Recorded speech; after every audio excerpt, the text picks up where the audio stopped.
Chapter 3, Steel Edge Antiquities. Patras stared at the ceiling fan above him. The noise of the 5 spinning blades was comforting, but not enough to lull him to sleep.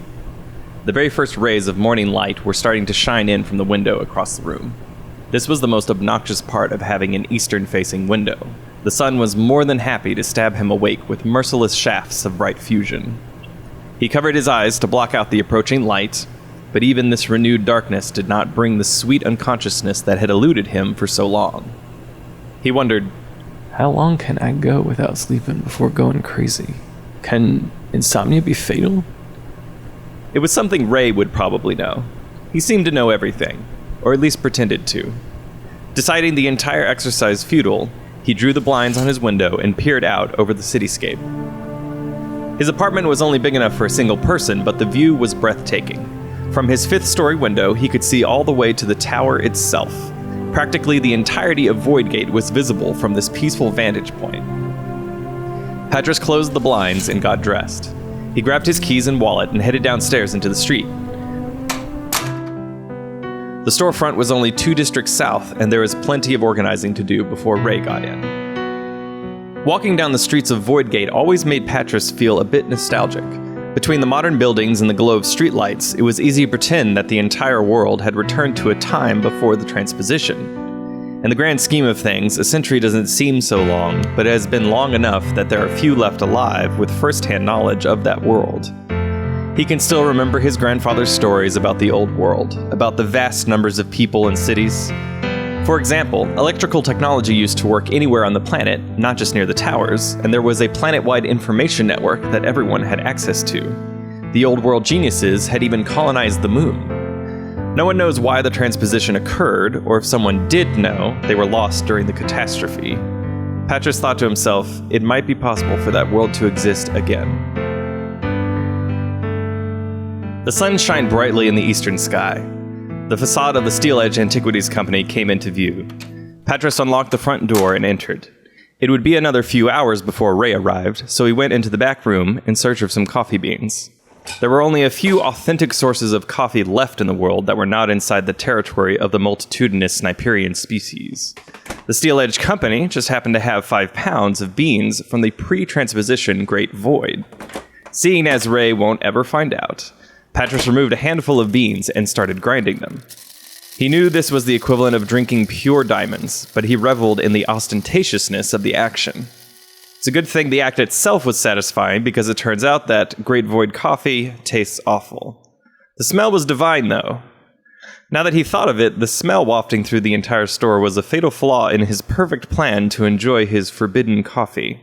He sat down at the front desk for the small shop, kicked his feet up, and enjoyed his illicit brew. A few hours passed. Ray burst through the front door, cradling a box with both hands. He was bristling with the enthusiasm of a child on their birthday. I'm excited, Pat. Very, very excited. Patras put his feet down to make room for the box. About time it got here. Ray placed the box down with the delicateness of a man trying to save a snowflake. He stepped back and regarded it with devout reverence. He covered his mouth for dramatic effect as he stared at the box before him. It has to be it. It has the Capital Logomancy Guild logo right on the outside. Ray began pacing. I'm nervous, Pat. What if it's a rejection notice? Ray, calm down. It's not a rejection notice. No, for 2 reasons. 1, it is impossible for you to have failed the master's exam, as you're an unrestrained fountain of useless knowledge. Thanks, Ray said to himself. Patras continued. And 2, CLG wouldn't waste postage on failures. Patras squinted. First reason might be more encouraging than the second.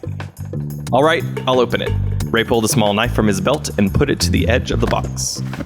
He paused, sniffed the air, and looked accusingly at Patras. You brewed some of the void beans, didn't you? Look, I'm tired, and I didn't think about the smell. Might have gotten away with it otherwise. You realize that's all that's left in all of Colossum, right? Patras nodded. He knew. And you didn't even brew me any? Monster. Ray's excitement let him overlook Patras's indiscretion. He cut open the box and looked inside. Ray was puzzled. What's wrong? Well, there's no tube. These official proclamations come in tubes. It's just a small wooden box. Ray opened the lid of the box and looked inside.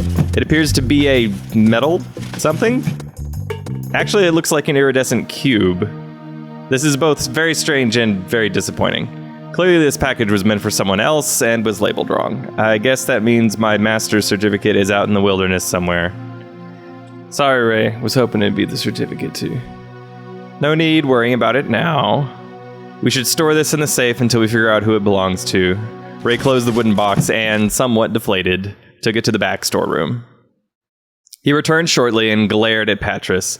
Don't think I've forgotten that you didn't share any of your coffee.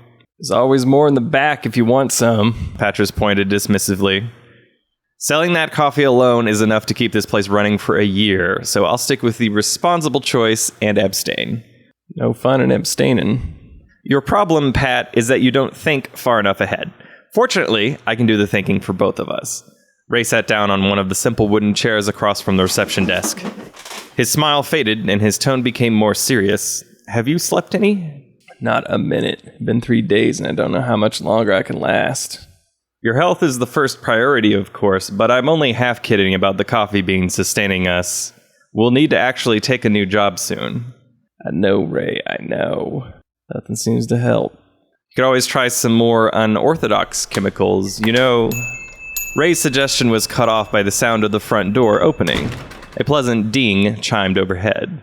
A large man covered in belts and pouches walked in, the telltale uniform of a practiced eccentric. Uncle Kale, what brings you into our humble store today? Is there some rare artifact you need for one of your collections? Ray asked cordially. Ray called him Uncle Kale, but there was no actual blood between them. Kale was a magnanimous fellow who had brought the Steel Edge Company both trials and triumphs over the years with his mysterious sources and eerily accurate tips concerning the whereabouts of old world relics. Kale addressed Ray. Raymond Steele, how are you this fine morning? Can't complain. What brings you by? It's very unusual for you to even be seen outside of your hovel. Hovel? That's a bit judgy, isn't it? I'd say it's more of a hole than hovel. I'd trust my judgment on this one. Kale emphasized the word judgy with air quotes and a smile, his sense of humor shining through. He sat down near Ray and turned to Patras with a look of concern. Patras Edge, you look like death, and I would know. I've seen him. I've seen him too, Kale. Please, call me Uncle Kale. Patras paused briefly and then continued. Haven't slept in a long time, Kale. It's getting serious. Insomnia, That's no problem. I have just the solution for you. Kale pulled a syringe out of one of his many pockets and placed it on the desk in front of Patras. He recognized the yellow liquid immediately. I'm not taking Harbor Haze, Kale. You've seen what it does to those poor bastards down by Southtown. Do you know where Harbor Haze comes from, Patras Edge? Kale's tone was very serious. It is extracted from the flowers growing along the banks of the Protus, just at the edge of the Great Void. These flowers grow from the nutrients coming out from that very strange place. No man who has ever entered the Great Void has come out again, but the river waters still seem to flow and life still seems to grow. Interesting, yes? Yes, Kale, very interesting, but I don't want to be a junkie. The haze has a few more esoteric effects, too. They say it can let you see the dead, and even let you talk with them. Don't want to see the dead, Kale. Ray chimed in. I don't know. Seeing the dead doesn't seem that far-fetched. It's hard to maintain rigorous skepticism when you can see into the Great Void itself from the city walls. Patras grunted. Kale continued. I guarantee it will cure your insomnia, and you will only need to use it once. Despite your legitimate fears, I know this will help you. Ray added quietly, Patras, I was actually going to suggest this earlier. I need you to be functional to continue doing our job, and I trust Uncle Kale. He's never led us astray in the past. Kale nodded. Also, Patras Edge, you need not inject it. Simply diluting it in water and drinking it will have the intended effect. Patras could feel the weight of his weariness. He had tried everything, and even this seemed like a good idea at the moment. If he could sleep and focus, he would be able to go out on another job with Ray. They could get back to a regular schedule with regular clients. Maybe even expand, add a branch, or hire a new employee. Kale had already emptied the syringe into Patras's cup and was in the process of mixing the yellow drug with water.